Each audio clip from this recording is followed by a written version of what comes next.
সময় যার যার স্বার্থ সে হাসিল করতে যাবে, বাট আমরা হলো সরকারের পক্ষ থেকে এখানে যেন আইন শৃঙ্খলা পরিস্থিতি স্বাভাবিক থাকে, এই জন্য আমরা আমাদের চেষ্টা করি। আবার আওয়ামী লীগকে নিষিদ্ধ করায় সরকারের উপর আন্তর্জাতিক চাপও বাড়ছে। 25 সালের মে মাসে আওয়ামী লীগের কার্যক্রম নিষিদ্ধ করার সিদ্ধান্তকে ব্রিটিশ এমপিরা গণতন্ত্রের উপর নজিরবিহীন হামলা হিসেবে আখ্যায়িত করেছেন। সেটি জাতিসংঘের পক্ষ থেকে অধ্যাপক ইউনূসকে জানিয়ে দেওয়া হয়েছে। চায়না এবং রাশিয়া বলে দিয়েছে যে বাংলাদেশের ব্যাপারে আন্তর্জাতিক এরিনাতে ভারতের যে সিদ্ধান্ত, ওই সিদ্ধান্তটিকে চায়না এবং রাশিয়া যৌথভাবে সমর্থন দেবে। আবার আওয়ামী লীগ ফিরে আসবেই, এটা সময়ের দাবি, ইতিহাসের দাবি। এই দাবি পূরণ করতে রাশিয়া, চায়না এবং ইন্ডিয়া আমাদেরকে সহযোগিতা করতে প্রস্তুত। নাটকীয়ভাবে, অবিশ্বাস্যভাবে রাজনীতিতে ফিরছে আওয়ামী লীগ। শেখ হাসিনা এক বিরাট ষড়যন্ত্রের মাধ্যমে এই অসম্ভবকে সম্ভব করেছে। তারা বাংলাদেশের রাজনীতিতে ফিরছে, অনেকটা কামব্যাক করছে। কয়েক সপ্তাহের মধ্যেই দেশে ফিরবেন তারেক রহমান, নাকি আওয়ামী লীগ পূর্ণ উদ্যমে রাজনীতিতে ফিরবে? আওয়ামী লীগ ফিরবার সব আলামত সুস্পষ্ট হয়ে উঠছে চারিদিকে। অপেক্ষা করুন এবং দেখুন যে তারেক রহমান ফিরবার আগেই আওয়ামী লীগ তাদের রাজনৈতিক কার্যক্রমে খুব শীঘ্রই ফিরে আসছে। দিল্লিতে বসে মাননীয় প্রধানমন্ত্রী শেখ হাসিনা নিশ্চয়ই মুচকি মুচকি হাসছেন আর বলছেন, আরে ইউনূস পাগল, বাংলাদেশ আওয়ামী লীগ এই দেশের জন্মদাতা, তোমরা বাংলাদেশের মাটিতে বসে মুক্তিযুদ্ধ করে দেশ পূর্বার দূরে কিংবা কাছে যারা এই মুহূর্তে দেখছেন, আশা করি সবাই ভালোই আছেন। দর্শক, এই মুহূর্তে পাওয়া খুবই গুরুত্বপূর্ণ একটি ভিডিও আপনারা দেখতে চলেছেন। দর্শক, টাইটেল থাম্বনেল শিরোনাম দেখেই আপনারা বুঝতে পেরে গেছেন আসলে ভিডিওটি ঠিক কত গুরুত্বপূর্ণ। দর্শক, বর্তমানে দেশের পরিস্থিতি চলতেছে, সেটা আমাদের অবশ্যই খেয়াল করা উচিত। যেহেতু আপনি ভিডিওটি ক্লিক করেছেন, সেহেতু আপনাকে অবশ্যই ধন্যবাদ জানাই। তো দর্শক, কথার বাড়াবো না, চলুন আমরা সেই কাঙ্ক্ষিত ভিডিওগুলি দেখে আসি। তবে তার আগে বলবো, যারা এখনও আমাদের চ্যানেলটিকে সাবস্ক্রাইব করেননি, অবশ্যই চ্যানেলটিকে সাবস্ক্রাইব করে রাখবেন।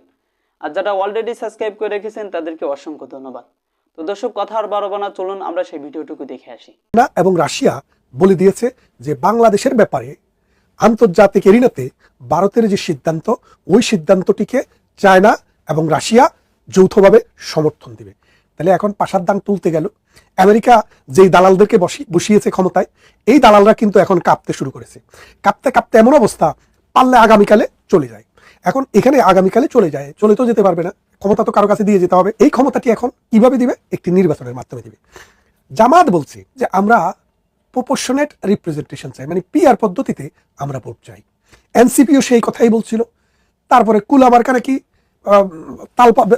তালপাতার পাখা, বেজনি মার্কা, হাত পাকা, ওই যে ফির ব্যবসা করে খায় কি যেন সর্বনাই, তারাও বলছে যে আমরা পিআর পদ্ধতি ভোট চাই।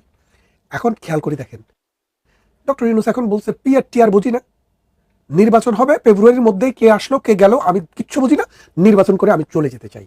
কারণ ডক্টর ইউনূস বুঝতে পেরেছেন, যদি তিনি আরো এক বছর যদি তাকে থাকতে হয় ক্ষমতায়, তাহলে জনগণ তার মাথায় তো এমনি চুল শেষ হয়ে গেছে, একটি পশমও রাখবে না, মানুষ তাকে পিটিয়ে নেওয়াবে। এই অবস্থা যখন দেখলেন, এখন নির্বাচন করবেন। তা এখন বড় সমস্যা দেখা দিয়েছে, নির্বাচনে যদি কোনোভাবে আওয়ামী লীগ আসে তাহলে কি হবে?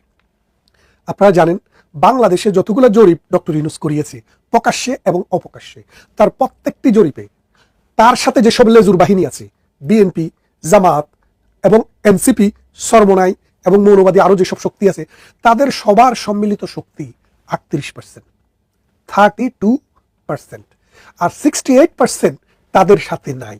তাদের সাথে না থাকা মানে অন্য কারো সাথে। অন্য কে আছে? আওয়ামী লীগ এবং তার সহযোগী যেই সব রাজনৈতিক সংগঠন আছে, অথবা আওয়ামী লীগ এবং যার সাথে অ্যালাইন করে যেই সব রাজনৈতিক দল আছে, তাদের সাথে এই 68% মানুষ আছে বলে ডক্টর ইউনূস, বিএনপি, এনসিপি, জামাতে ইসলামী খবর পেয়ে গেছে। এই খবর পাওয়ার পর তাদের অনেকেরই কিন্তু কাপড় চোপড় নষ্ট হয়ে গেছে রেজাল্ট দেখার পর। বলে কি, এনসিপি জায়গায় জায়গায় গিয়ে মব করতেছে, কোর্টে মব করতেছে, নুরা পাগলায় মব করতেছে, অথচ তাদের ভোটের পরিমাণ 2%-এর নিচে, অর্থাৎ 100 জন মানুষের মধ্যে 98% মানুষ তাদেরকে লাল কার্ড দেখায়। সেই লোক ডক্টর ইউনূসের ডান হাত বাম হাত তারা। তাহলে ডক্টর ইউনূস তো বাংলাদেশের মানুষের সাথে নেই। এখন ভারত যে কাজটি করেছে, চায়নাকে এবং রাশিয়াকে এটা বোঝাতে সমর্থ হয়েছে যে এই আমেরিকা যদি বাংলাদেশের ভেতরে আসে সত্যিকার অর্থে পূর্ণাঙ্গভাবে গেড়ে বসে, তাহলে ভারতের জন্য, রাশিয়ার জন্য এবং চায়নার জন্য এটা হবে মরণঘাতী, আত্মঘাতী। সুতরাং এদেরকে যে কোনোভাবে ঠেকাতে হবে।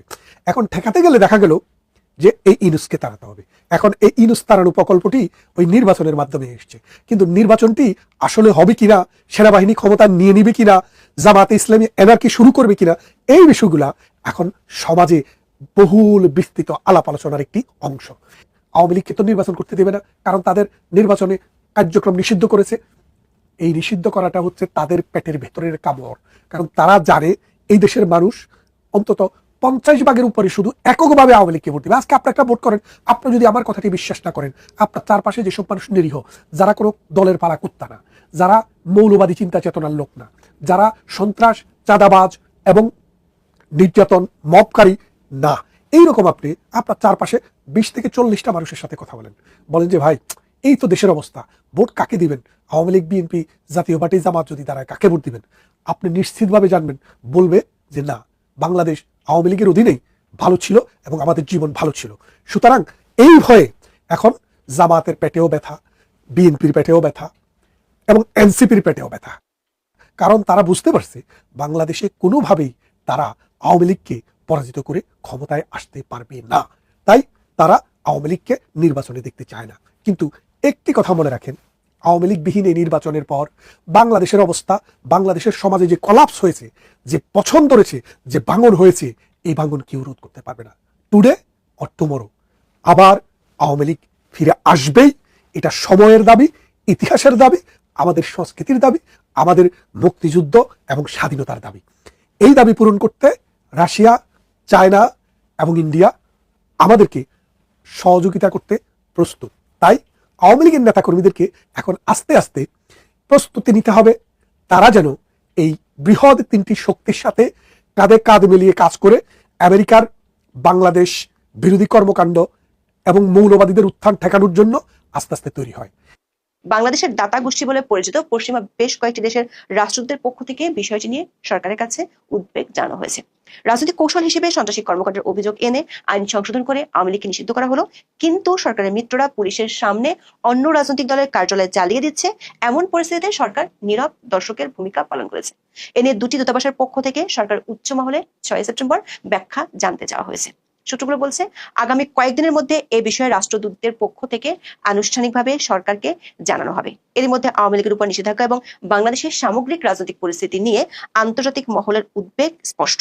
ব্রিটিশ পার্লামেন্টে এ নিয়ে আলোচনাও হয়েছে। এতটা দীর্ঘ আলোচনা হয়েছে যে অনেকে মনে করছেন এটি একটি শক্তিশালী আনুষ্ঠানিক বার্তা। পার্লামেন্টের বিতর্কে একাধিক ব্রিটিশ এমপি বাংলাদেশের মানবাধিকার পরিস্থিতি, গণতন্ত্রের রীতিনীতি এবং রাজনৈতিক প্রতিপক্ষের বিরুদ্ধে সন্ত্রাস বিরোধী আইনের ব্যবহারের কঠোর সমালোচনা করেছেন। বিশেষ করে 2025 সালের মে মাসে আওয়ামী লীগের কার্যক্রম নিষিদ্ধ করার সিদ্ধান্তকে ব্রিটিশ এমপিরা গণতন্ত্রের উপর নজিরবিহীন হামলা হিসেবে আখ্যায়িত করেছেন। এই ধরনের মন্তব্য থেকে বোঝা যায় আন্তর্জাতিক সম্প্রদায় বাংলাদেশের অভ্যন্তরীণ ঘটনাগুলোকে শুধু পর্যবেক্ষণের মধ্যে সীমাবদ্ধ রাখছে না, বরং তাদের মূল্যায়নকে আনুষ্ঠানিকভাবে প্রকাশ করছে। ব্রিটিশ সরকার, বিশেষ করে foreign, Commonwealth and development office বা FCTO, বাংলাদেশের রাজনৈতিক স্থিতিশীলতা ফিরিয়ে আনতে একটি নির্দিষ্ট সময়সীমার মধ্যে অবাধ, সুষ্ঠু ও অন্তর্ভুক্তিমূলক নির্বাচনের উপর গুরুত্ব দিয়েছে। ব্রিটিশ পার্লামেন্টের আলোচনায় বাংলাদেশ সরকারের উপর রাজনৈতিক দল নিষিদ্ধের ইস্যুটি নিয়ে চাপ প্রয়োগের জন্য ICC এবং জাতিসংঘের বিশেষ প্রতিনিধিদের কাছে চিঠি পাঠানো নিয়ে আলোচনা হয়েছে। 4 সেপ্টেম্বর প্রধান উপদেষ্টা ডক্টর মোহাম্মদ ইউনূসের সঙ্গে সাক্ষাৎ করেছেন বাংলাদেশের জাতিসংঘের আবাসিক সমন্বয়ক গোয়েন লুইস।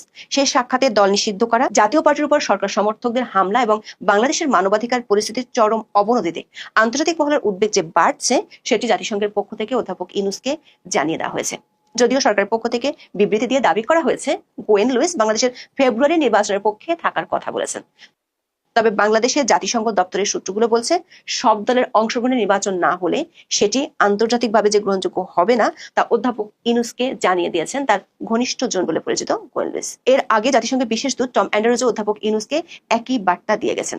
দেশের বাইরের চাপের মধ্যে আওয়ামী লীগ ইস্যুতে দেশের ভেতরের পরিস্থিতি নিয়ে চিন্তিত অধ্যাপক ইউনূসের ঘনিষ্ঠ কয়েকজন উপদেষ্টা। 5 সেপ্টেম্বর রাজধানীর 3টি স্থানে আওয়ামী লীগ ও অঙ্গ সংগঠনগুলো মিছিল করেছে। ঢাকার বাইরে 2 জায়গায় মিছিল করেছে। সরকারের জন্য উদ্বেগের বিষয় হলো, আগে ঝটিকা মিছিল হতো, কিন্তু শুক্রবারের মিছিলগুলো ঝটিকা আর ছিল না। এমনকি পুলিশকে দেখে আগের মতো আওয়ামী লীগের নেতাকর্মীরা দৌড়ে পালায়নি। সরকারের কয়েকজন উপদেষ্টা এ নিয়ে মন্ত্রীপাড়ায় 5 সেপ্টেম্বর বৈঠক করেছেন। সরকারের কাছে জমা পড়া গোয়েন্দা রিপোর্ট অনুযায়ী আওয়ামী লীগের মিছিলের বহর আরো বাড়বে। এর মধ্যে বেশ কয়েকবার বড়